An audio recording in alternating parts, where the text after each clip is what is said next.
Welcome to Health Oddity, the show that strips away the jargon and hype surrounding all things health and fitness to help you live a long, strong and energetic life. Lining up at the bar this week, here's Peter Lant, Paul Bassett and James St. Pierre.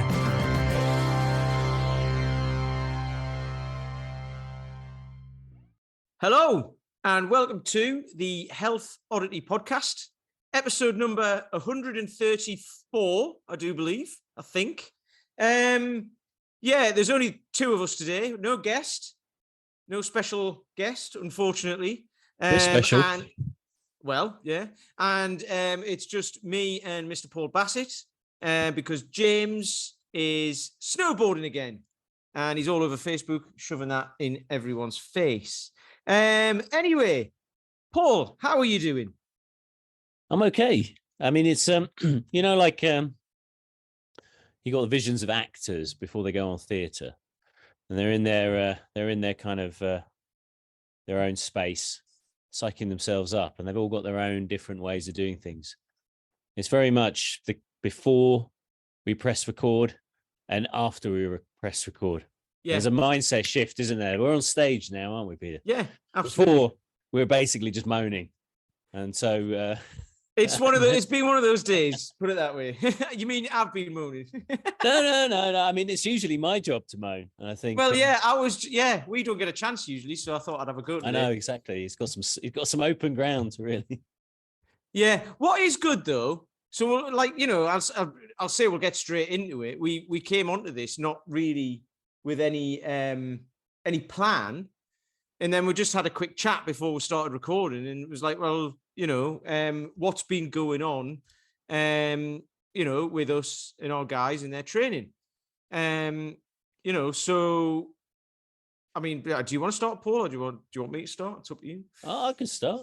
I mean, what's been going on with my guys in training? I mean, the thing is I moved to a new studio, so the great thing about this is it's given me a chance to build the place around, well, two areas really. It's just my own thoughts about what I want for my business, but also what my clients need, and it's been a chance to start fresh in many ways. It's like a spring clean, to have a think about actually what's useful for the clients. Obviously, we work to the parameters of the room. It's an odd shaped room, so it's not like a square box. So, which comes with its benefits as well. You think outside, you literally think. What shape is it? I mean, dodecahedron. I'm not quite sure. I mean, this is. I wish I could tell you, but I spent hours upon hours on my knees with a Stanley knife cutting rubber 20 mil mats endlessly because I work from the center outwards. That was the only way to do it. So it was very complicated doing all the angles. You couldn't just it was almost possible. So but I managed to do it. One of my guys, a quick story about odd shaped rooms, right? One of my guys, I might still have the picture that I can send to you later. Yeah. But he's a fire safety engineer, and he does like massive projects like, the British Museum and Wimbledon and, Is it wrong? I've got Keith Lard in my head. Yeah. He's drawn a dog. It's kind of up there with that, actually. Yeah. A bit of Phoenix Nights for you there. Yeah. So he's a fire safety engineer and all that sort of stuff. And he was working on this, project. It was going to be a project, and he showed me the plans for it, right? And it was basically shaped like a big Todger. It was hilarious. He just showed us it. He went, look at that. And I was like, is this the architect's like final ever job? And he's like, right, sod it. I'm just going to do something ridiculous. It was so funny. I'll find it. I'll send it to you later. But it's a bit like your T-shirt that you wore a few weeks ago. Yeah, exactly. Yeah. Anyway, sorry, carry on. Odd shaped room. So training with my guys. So obviously I've got ideas of what I wanted to be able to work with my guys on, but then also just building it around them and just. So it's been great because, since we've opened, we've really been able to go to town and work on skills. And it's, I've always had themes every month that we work on different things each month. January was just getting into the room, just seeing how it worked, waiting for all the equipment to arrive. But in February, we spent an entire month working on deadlifts. Obviously, we work on lots of other things around it, but, each session had some aspect of pulling a weight off the floor. And just giving people an opportunity to, I think it's quite easy when I work with clients, particularly, I don't know if it's a modern thing, people have short attention spans, and often they want variety. Yep. And they have inconsistency. And a month can sometimes feel like a pretty long time to work on something. And they're like, oh, deadlifts again. But actually at the end of it, they've actually developed a skill, and I think they really get the benefit of working on a couple of different moves and actually just seeing the numbers go up and get stronger. Because it's all well and good just doing random acts of variety. But it's really difficult. And what I noticed, particularly in the past, maybe a year and a half ago, before we had this kind of focus and structure, is that people just didn't know if they were strong. So they knew they were consistent because they're showing up. They knew that they were definitely getting stronger, but they didn't know actually what that meant. So I started creating standards. So we created some standards for like percentage of body weight. And now I've got enough barbells for everyone. We tend to do a lot of stuff in pairs anyway, but we've got enough barbells for whoever's in the class. We can always just work on it, everyone's own personal goals. And so, for example, like the minimum target for a woman was 85% body weight for 1 rep. For a guy, it was 5 reps. And if you're a big guy, like 120 kilos, that's quite a significant first, particularly if you're a novice. We went right up to 150% body weight. And, it just gives someone a chance to maybe by the time we bring deadlifts back around again before the end of the year, they'll those who've stayed with us will see progress, and certainly they saw progress over the month.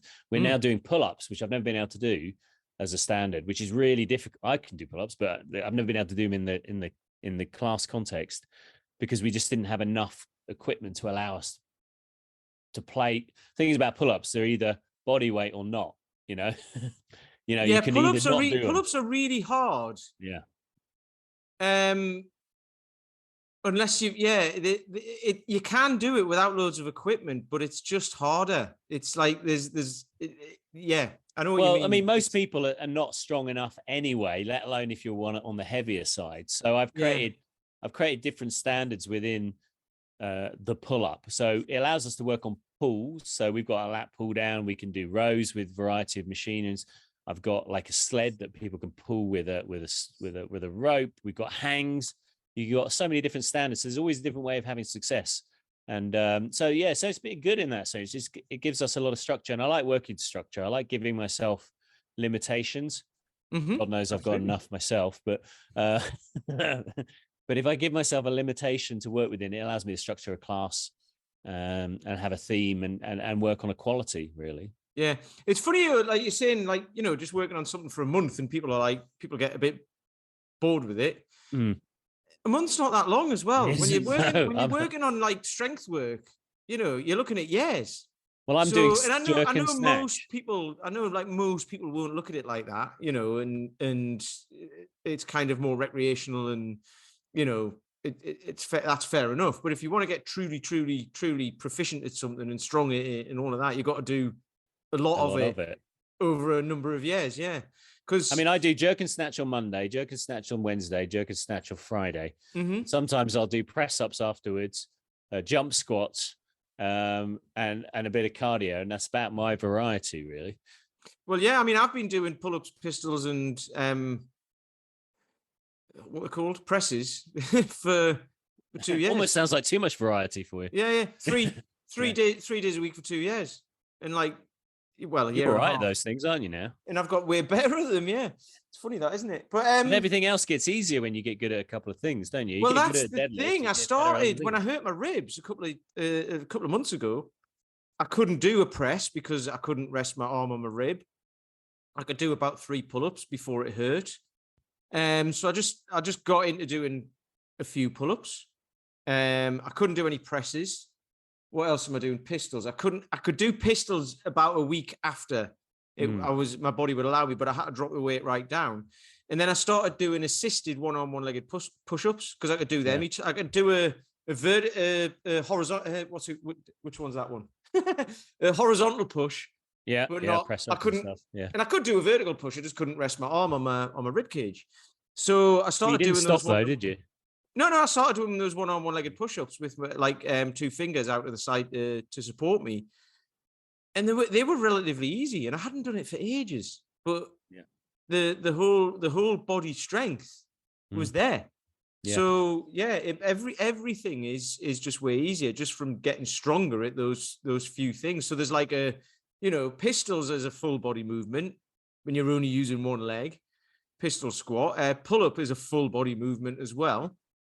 And if you can't get your shoulder blades in the correct position, then you're not going to be doing pull ups for very long because your elbows will start hurting and your shoulders will start to get sore and all of that sort of stuff. And then with presses, it's doing it the technique that I'm using it's an all over body exercise rather than what would you call it? The difference. So it's not necessarily isolation. A movement. It's more of an exercise for the entire body. So it actually it makes it easier and easier to push heavier weight, but it also gets your entire body involved. So it makes everything else easier. Well, it's interesting. Amazing. I mean, we sometimes get quite frequently. I don't know what this exercise isn't doing anything for me. I don't feel anything. Do you ever get that? Yeah. My facetious response would be, okay, let's put 50 kilos, 100 kilos on your back and see if you feel it. But it's what do you do when you encounter I can't feel anything? What's the point of this exercise? What I do is I ask people to put their faith in me for a start. That's a good way, yeah. And then I'll say, right, remember you said that. Because they might be doing, it doesn't matter what it is they're doing. They'll be doing it with a way that in 3-4 months' time, they'll find it a hell of a lot easier. Or I'll just take a video of them doing it or something, or a picture and go, I'll just take a video of you doing it and I'll show you it in a couple of weeks or whatever. I was like, I'm not going to send it anywhere, use it for anybody. I'll show you in a couple of weeks. But I'll usually just tell them, when people are first starting out with me, I usually talk them through why we're doing an exercise, because you need to know why, right? And I have had a few people recently kind of like, well, is there any more variety than this? And I'm like, there will be in the future, because we can start to add variety once you've built the foundation of strength. And because if you just put variety in for variety's sake, then you don't necessarily get better at anything. You just end up doing more stuff and then burning out. Whereas if you strengthen a specific movement, then you get better at all the variety stuff anyway. It's kind of like you just add it in as a little bit of spice here and there, and the guys who've trained with me, and I use the guys who've trained with me for years as examples, so this guy started out and he couldn't use a weight in the beginning because he couldn't get into the position and his mobility wasn't very good and all that sort of stuff. So we had to work on that first before he could even pick up a weight and do a swing or anything like that. And then now look at him doing sets of 10 reps with a 28 kilo bell, pressing it above his head. Bosh, there you go. What more do you need to know? So yeah. I use them as examples, get the guys talking about it sometimes as well, and there's one guy who used to spend a few days every month in bed because his back was sore and he'd had like an operation on his spine and all this sort of stuff, and now that doesn't happen. So I'll, if someone mentions about, they've got a dodgy back, I'll be like, oh yeah, Craig, tell them about your what life used to be like for you 6 or 7 years ago. So I kind of, if there is skepticism there, I'll not necessarily prove it by talking about it. I'll prove it by getting one of the guys to talk about it or give an example of why. I think skepticism is a good word for it because I mean, I've recently it tends to a lot of the time we've spoken about it, after these podcasts where I don't see men continue with us off as frequently as women. So women make the bulk of our clients because they're more likely to stay on after initial programs. But I think sometimes that could be down to the fact that maybe women are maybe more likely to admit that they are skeptical about something and therefore perhaps need support.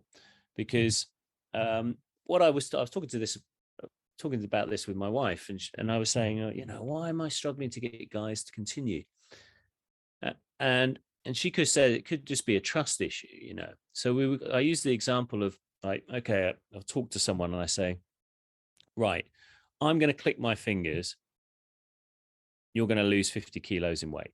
I've had some people where they've needed to lose that much. Okay, you're gonna lose 50 kilos straight away. I'm going to click my fingers. It's going to happen in the next 24 hours. It's guaranteed. I'm a genie.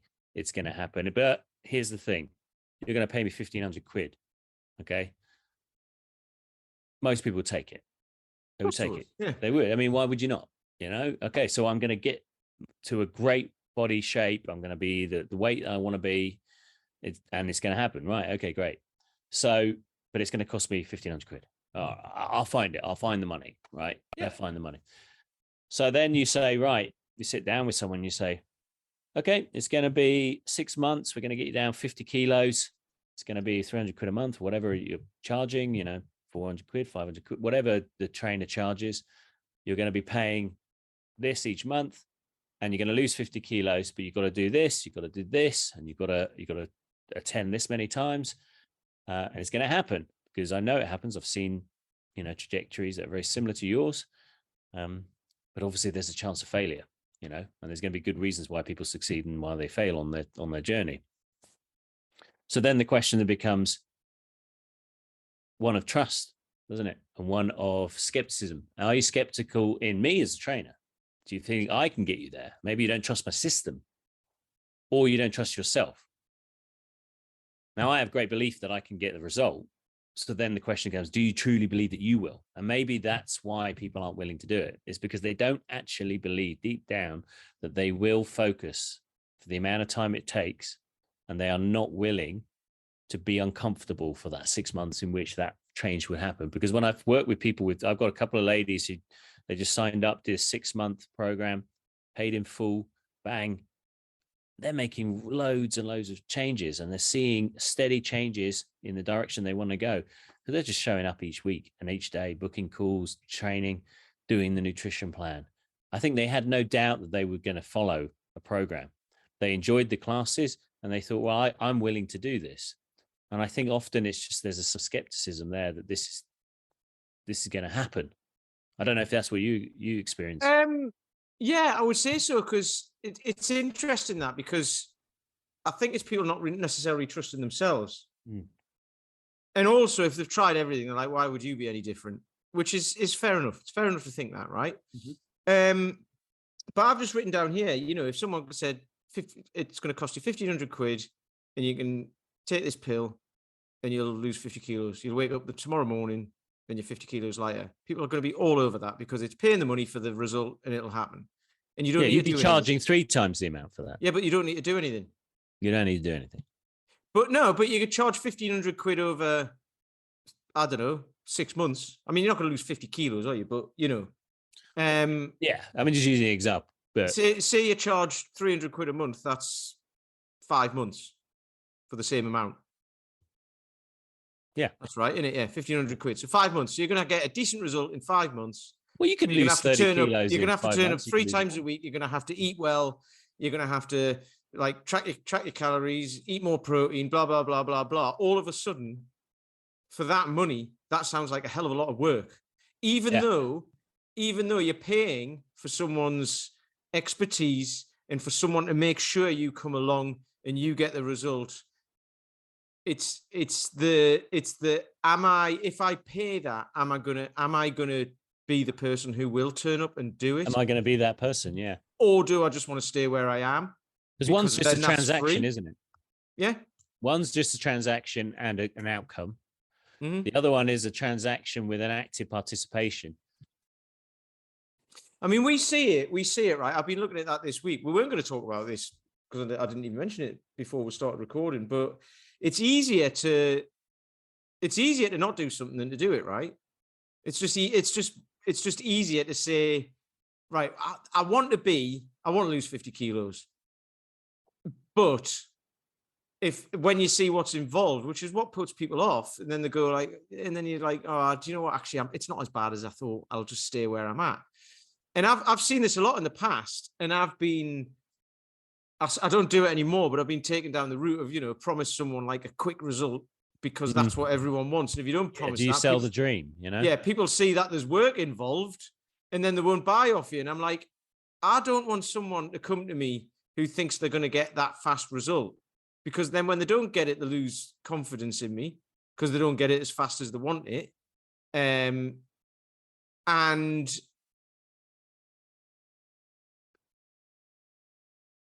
it'll put them off doing something in the future. And also it'll be someone who won't necessarily be committed to it because they just want that quick result.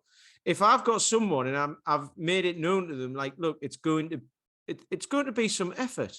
You're going to have to turn up 3 times a week, but I'm going to make it worth your while to turn up 3 times a week. I'm going to make it enjoyable as well. You're going to be doing like the same stuff over and over again, probably, but we're going to be chatting about it. Like I had a chat to a guy today whose head wasn't in the right place today. So we just ended up talking about mindset stuff because it was just me and him. In the first half of the session, and he's only just beginning as well. So in the first half of the session, I was trying to show him some stuff and it just wasn't getting it. And he was getting really frustrated. And there was some people next to us listening to music, like banging music as well. Right. And it's some kids sitting there listening to banging music. And you could see him looking over and it was doing his head in. And then the second half of the session, we just had a chat. We started talking about mindset and just general stuff. And the second half of the session was great. And he didn't do loads of exercise. And then I was like, just do some swings, some goblet squats, all easy stuff. And he was like, it wasn't going in today. So, and I was like, that's fine. You've turned up, you've shown up. And that's the minimum requirement right now. And then I said, I was talking about this earlier. I said, what you've just done today, a few swings and goblet squats with like a 16 kilo bell. I got him to do some like scapular push-ups because he's had a dislocated shoulder in the past and he's rehabbing that and all of that. Or we are rehabbing that. And then, like I said earlier, I said to him, remember this day, because I'll remember it and I'll tell you about it in the future. But in 3 or 4 months' time, when you turn up and you're having a rubbish day, because it'll happen, and we do something easy because you're depleted and mentally depleted and so therefore physically can't be bothered, sort of thing. So we'll just do something easy. And I said we'll be using a 24 kilo bell or something. We'll be doing like a couple of presses, a few push-ups or something like that, which is more than you're doing today. So you'll be doing on a day that you're not at your best more than you're doing like today. But then next week, I'll remind him of that because we'll be doing some stuff and I'll be like, it'll be kind of remember what you're doing now because you get tired doing this. Yeah. And then in 3 or 4 months' time, you'll be doing stuff with heavier weights and you'll be doing more on the day that you don't feel as good as you do today. So actually, that benefit is massive, mentally, physically, everything. It's huge. And if once you can get people to kind of realize that and realize the benefit of just coming along, even if they don't feel great, just coming along, it's like, we might not do loads and loads of like physical activity and just have a chat. Yeah. And then, you've had the social interaction, you've had the chat, and then you've got out of your own head. Because if you stay at home, you'll just end up dwelling on whatever it is that's stopping you turning up. Yeah, you've just got to take action on a daily basis, even if it doesn't feel very productive. It will be in the big grand scheme of things. I mean, not every workout's great, is it? No. And not actually, every day at work is one where you make 1 million sales or you crack a code for something that's spectacular. Yeah. Well, I do mindset stuff. I do two calls a week with the guys as well in the evenings, Tuesday and Thursday evening. There's 3 of the guys are on that. 2 of my online guys and 1 guy who I train in person comes to that. It's open to everybody else, but not everyone comes along because they don't think they need it, right? Which is fine. So I don't really push it. I just mention it here and there. And then if they want to come along, like, the videos are all, we'll talk on Zoom video and we'll chat about stuff. And if not, I'll do a presentation on something or whatever. And it's all about just keeping the head in the right place. Not necessarily about training as well, just about life in general, right? But then that keeps them coming along to training, which also helps because then it's building resilience and it's the positive thing of turning up when you said you were going to and all of that. So this guy is in that, but he's new. So I haven't been pushing that because it's more of the mindset stuff and people don't even know that they need it. And it's more of the, so he's been coming along to the physical training bit. And that's all been good. And he's lost a little bit of weight, which he wanted to do. And his shoulder's getting better and all of that. But then today, as we were chatting about that, I said, do you know that group that you're in, that I put you in, have you watched any of the videos? And I don't know if he has. And I was like, but that's what that is for. Exactly what we've been talking about today. And he found it really interesting. So then I've got a document, which is like what you do for the first 50 days in there. And to go back through some of the videos and look at what we've talked about, that was a kind of overarching thing of what most people have to deal with. And then, so that's only just happened today. So I'll be able to update with what's happened with that in the future. But I know it's worked for the other guys on a mindset wise, just keeping them turning up. And then what's been interesting is over the last month or so, it's been quite mundane. The chats haven't been mundane, but it's like, any questions? And they're like, no, everything's kind of going really well. Everything's fine. It's like, right, brilliant. And then we end up having a chat about stuff anyway. Like a little problem that someone might be having with training or just anything, but that's not really that bad. So there's no big issue. But then, this happened this week. We'll turn up on a call and someone will be like, oh man, I've fallen off the rails. And it's like, right, okay. That's why we're here. And that's why we need to deal with it.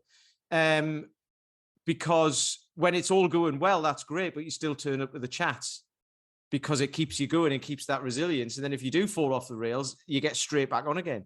Because you're here talking about it. So therefore we're all here to talk about it. And that's another problem with blokes. I'm trying not to generalize, but I mean, it tends to be the age-old problem with men, isn't it? That you just don't talk about stuff. No. So we're there to talk about it. And it's like, if you want to talk about training, we'll talk about training, but it's not really all about that, is it? And the guys who are in there get it. This guy today got that as well. Yeah. So hopefully he'll start turning up to the calls. And it's kind of trying to build that out. And that's now added on to my service because it helps me keep my own head in the game and learn about what is holding the guys back. And then I'm going to provide a better service, So I think that's one of the things. And then it gets them to trust themselves more and realize why some days they don't want to turn up to training. And it's not really their fault because that's what happens with everybody. So that's kind of that puts that bit into it rather than just saying you have to turn up 3 times a week. Because not even like, there's a couple of guys who don't do that. There's one particular guy, I get them to put in every Sunday when they're going to show up. And he puts in 3 days, turns up on a Monday, and then cancels the rest.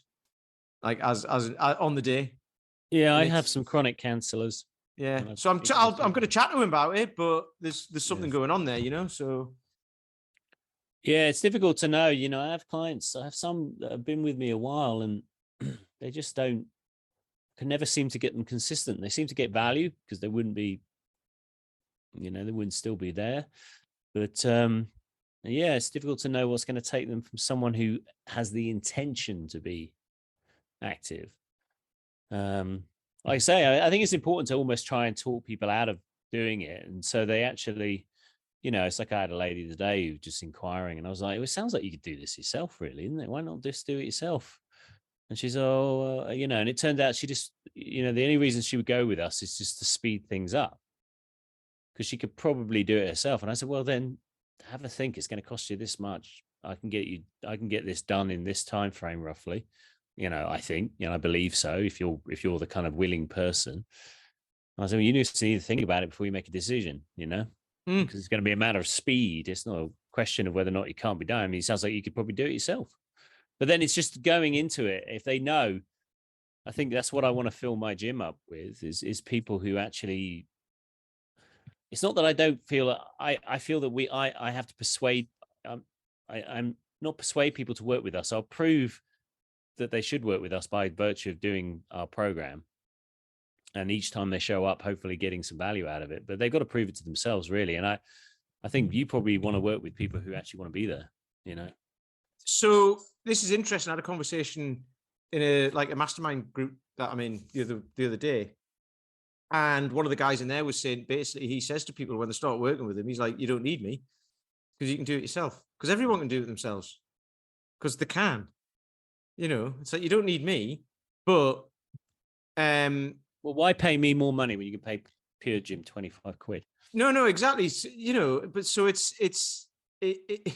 but that's like a really interesting way to get the point across to someone. Is like, you don't need me, but then the person is then in the head thinking, well, you work with Paul McElroy, don't you? You know, yes. So you probably had to sell yourself to him. No, I didn't, because we'd had him on the podcast and we'd had a chat anyway. So I did, but in the sense that you had to prove that you were the kind of person that if he was to send a weekly plan to, you would do. Oh yeah. You know, totally. Because it become quite. I'm not sure he would really want to be working with you if he was chasing you up every day. I don't know, because I don't imagine I send him the stuff clients religiously. I send him it every week. So. I doubt he's got many clients who he's chasing up saying, have you done your workout this week? Yeah. Have you done the workout? I mean, he sent me reminders occasionally. It's more because of the faff of uploading stuff. It just, but I doubt there's many people who weren't like, okay, there's a goal, I'm going to do it, I'm going to prove that I'm doing the workouts. So in a way, it's like, well, I'm not going to work with you if you're not going to show up. Yeah, totally. But the thing with this is, when this guy was saying, like, you don't need me, the person's then in their head thinking, you're right. However, I'm not going to do it on my own, because I haven't. Otherwise, I would have done. Exactly. We've spoke about that before. It's like, I would have done. It's a question that has to be asked, doesn't it? Yeah, exactly. So it's like, but then what happens is that's like a bold move to say that to someone, because it's like, you don't need me, so why would you buy me to help you get to where you want to be? But that is brilliant, because it's basically saying to the person, you're going to be doing this. Yeah. I'm going to help you get there, but you're going to be doing the work. Well, it's also a question that will be asked at some point. Yeah. I mean, it's going to come up at some point. So it might as well be asked at the beginning. Yeah. But then what happens is, that's when you get commitment from someone. Actually, do you know what? You're right. And it is, I am going to do this. And then you end up getting the right people, because when they do get the result, they see the value in it. They know they could have done it on their own, but you help them get there. And then they want to stay, because there's the value's there, and they see it and they enjoy it. And then they're like, actually, do you know what? I don't need you, but I'm going to stay because it's great. And I've got guys like that who come to me. It's interesting, actually. I've got guys like that who come to me who say, if they didn't come 3 days a week to see me in person in a group, they wouldn't do it on their own at home, because they need the group. Yeah. And that's brilliant. That's like, right, well, there's the value for you. The value isn't like necessarily the program. The value is the social interaction with a bunch of people who are all doing very similar thing with very similar goals. And it's hanging around with people with similar values, and it just makes you feel better. And that's where the value lies, and it's great. Yeah, I mean, I run a 28-day program, but I run it more because it's an opportunity to make connections. Yeah. So if I can have more conversations, I can find. It's not about. I mean, yes, I want a bigger business, but I want to get in front of more people so I can weed out the people that I want to work with. Mm-hmm. If I have more people in front of me, then I can make better decisions about who I work with as much as anything. So I can ask them more. I'm allowed, if I can get 10 inquiries a day, then I can make 10 conversations or get hold of 7 of them. And one of them may be suitable, and that allows me then to surround myself with people I want to be around, people who I think are actually going to get the value out of what we do. And then they're more likely to have a better relationship with us as well. But it's not easy to do that, because you always hope that someone's going to. There's a lot of hope in fitness, isn't there? Yep. Whether it's as a trainer or whether it's as a client, you're always hoping that you're going to get the outcome, or you're hoping you're going to get more clients, or hope, and that only gets you so far, doesn't it? It's powerful. Yeah. So the way I go into it with people now is, I don't even think we're going to work together. I just, let's have a chat. And you're trying to put them off. You don't wash. You swear at them. Yeah, but no, it's like, let's just have a chat and we'll see what happens. And then if the conversation goes in a good direction and they both like we get on and all that, then Yeah, why not? You know, it's because It turns you from a someone providing exercise classes to a coach. Yeah, exactly. And I talk to the guys about it all the time. You know, and it's like, I don't want it because it changes the energy, especially in person. It changes the energy of a session.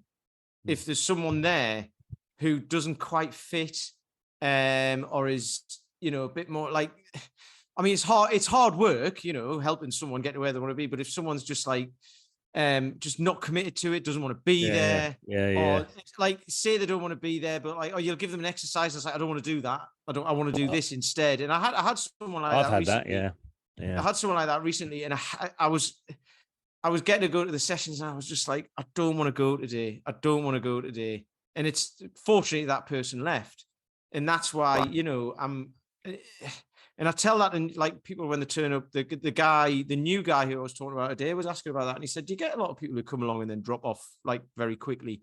And I said, "Do you know what? Not really, because those sorts of people are going to drain my energy, which makes it harder for me to do my job, which makes it harder for everyone else in the group, and it's not really a value that I want in as part of my business. Like we've got, you know, the business has got values of, you know, like showing up, knowing yourself, making it your own, being part of the team, being part of the community, you know, communication, all of that. It's all about that." Well, that's why I tell people about the price of the program when in the first 5 minutes of the call now. You know, I never used to. I used to put it near the end. It's because I don't really want the conversation about money, because, you know, if it's too expensive, then it's going to be too expensive. And I might get that out of the way, and then we can have a proper conversation. We can have a conversation about actually what someone wants, you know, and they may have in the back of the head that it's either the top end of their budget or the bottom end, or they don't even care about it or whatever. But at least it's done, and then we don't have to drop it, because then people's guard goes down. So then they're like, right, okay, I know what it's going to cost me. There's nothing hidden. Right, it's going to cost this. Okay, I can tell you actually what I want. And then it's a question of like, I just ask them at the end of the conversation, what do you want to do? Yeah. Totally. And then they'll turn around and say, come in. You know, and so I'm sort of like saying, so would you like to come in and sign up for my program? In the end, that's not my decision. Yeah. It's my decision whether or not I kind of ask them that final question, what would you like to do? Because I would just turn around and say, actually, I don't think I can help you. But then at least I think that's it. I think it's like you've got to guide someone to make their own decisions at every single point in the way, and making that decision not an overly complex procedure.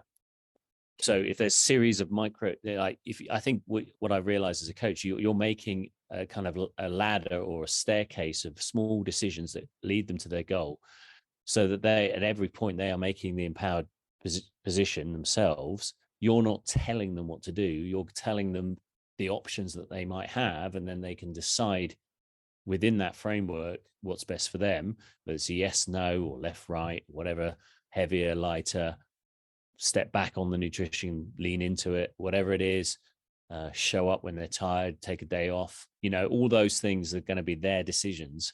You've just kind of given them a framework in which they feel confident to make the decision.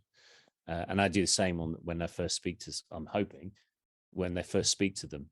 Yeah, that's exactly right, because you see a lot in sales tactics in that, you know, overcome objections and convince people that they need you and blah, blah, blah. And all this. Yeah. I don't really like objection handling. You can't do that, right? So I had an interesting experience of objection handling. I was doing a kind of sales training thing. And one of the things was to deal with someone who was asking for price, right? It's like, and so everyone was doing these price objections. And then it was my turn.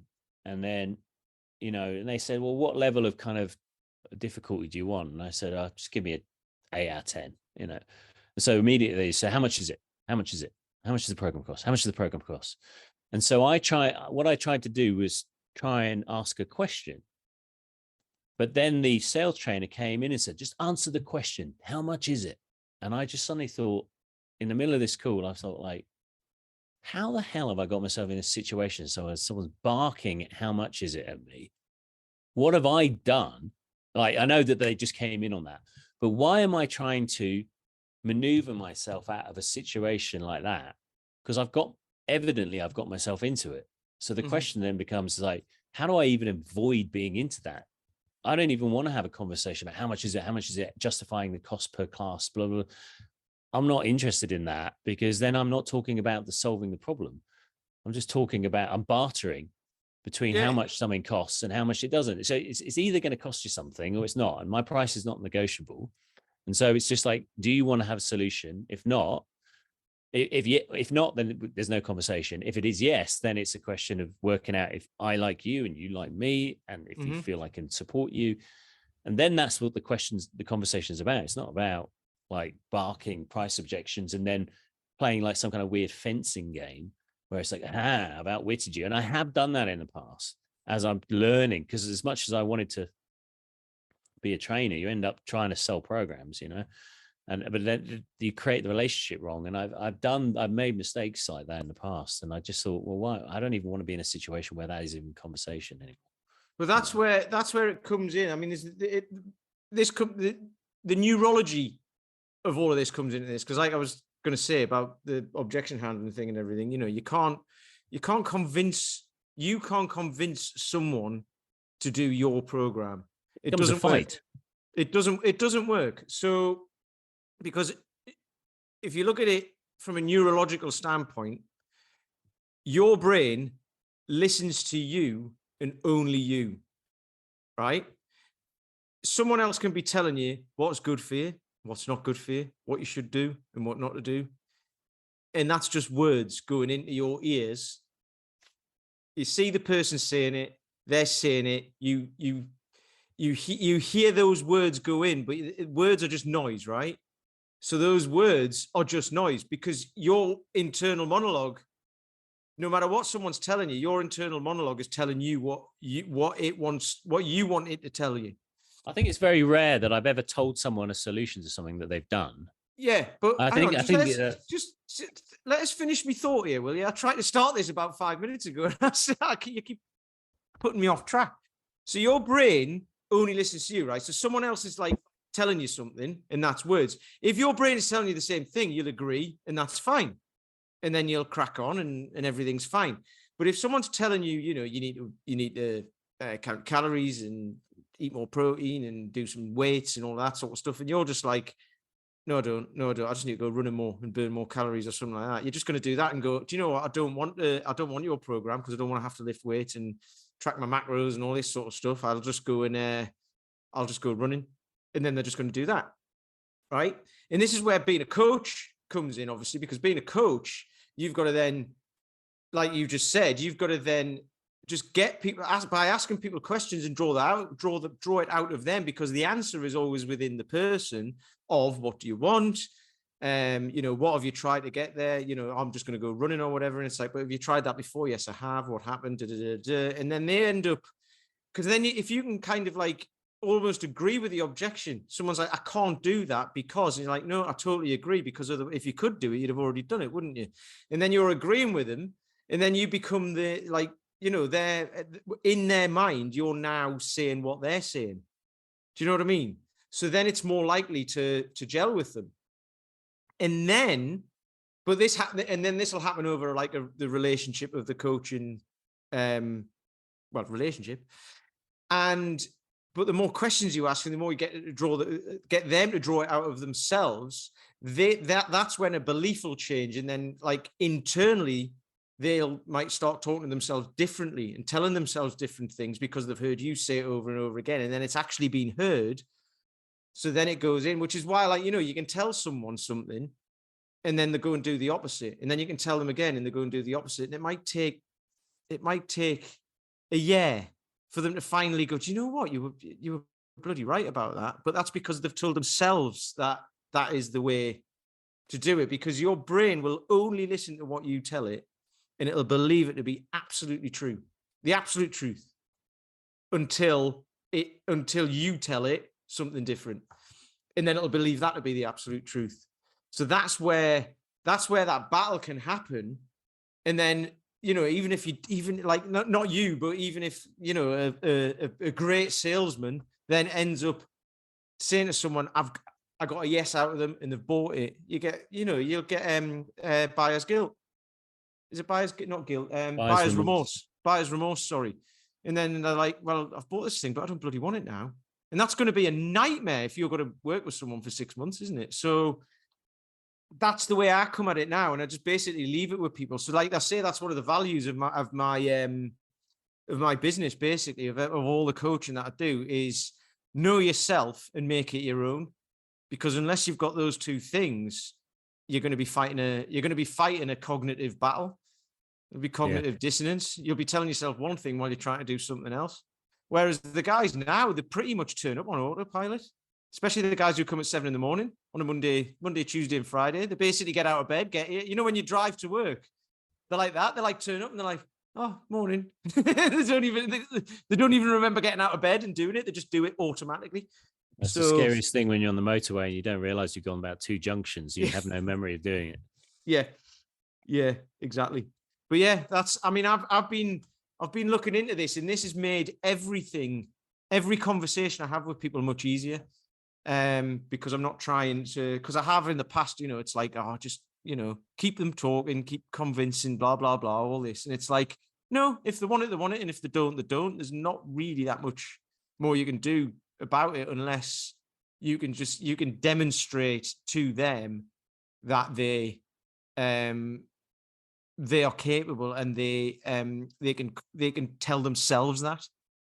And that's basically coaching. Coaches don't tell people what to do they? I mean, like, you know, in training wise in a coaching program, the actual weights you lift and all that is based around what your central nervous system tells you anyway. So that's like, do this.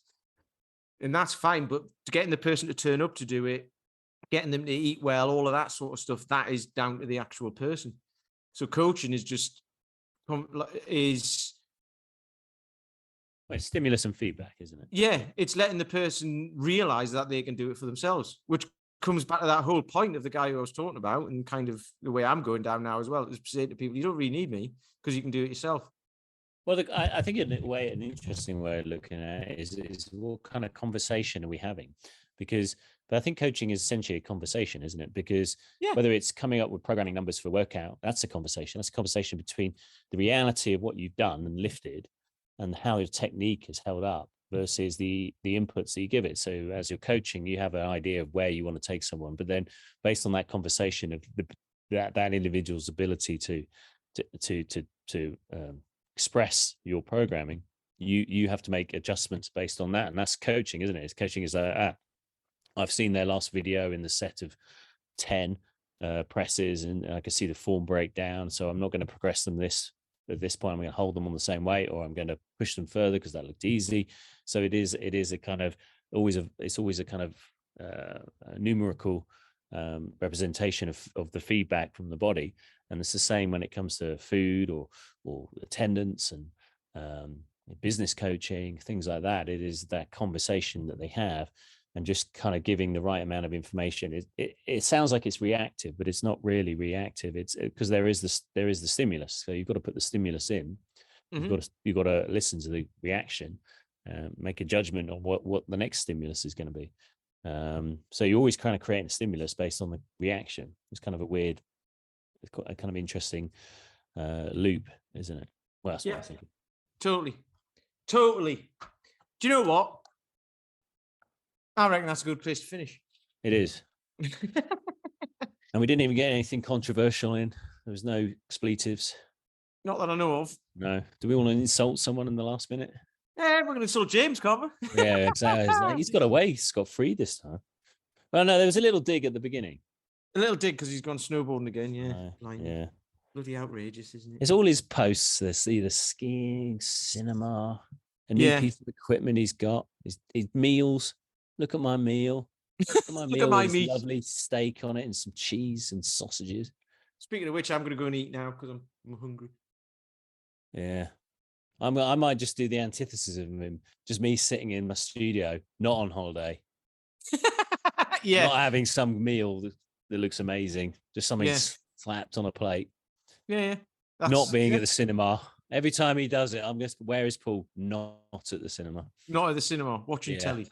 Exactly. Yeah. There you go. Doing something. Anyway, right. Well, we'll leave it there. Thanks for listening. We appreciate you all. I hope you got something out of this. Because it's quite funny because I can't even remember what we spoke about and we've literally just stopped. But It's inspirational. Yeah, a nice stream of consciousness there for you. So yeah, if you like this episode or indeed the podcast, please like, share. If you think it'll help anyone, share it with them. We've got the Facebook group. Just type in Health Oddity into the Facebook search bar and you'll find it there. Please, leave a review if you can on whatever platform you're listening to us on, or if you're watching on YouTube or anything like that. But again, thanks for listening and watching. If you're watching on YouTube, we appreciate you all, and we'll see you next week. You've been listening to Health Odyssey with Peter Lant, Paul Bassett, and James St. Pierre. To get your regular fix of hype-free health, you can subscribe and leave a review wherever you get your favorite podcasts. You can find out more on today's and other topics at healthodyssey.com or find us on Facebook or Instagram by searching for Health Odyssey.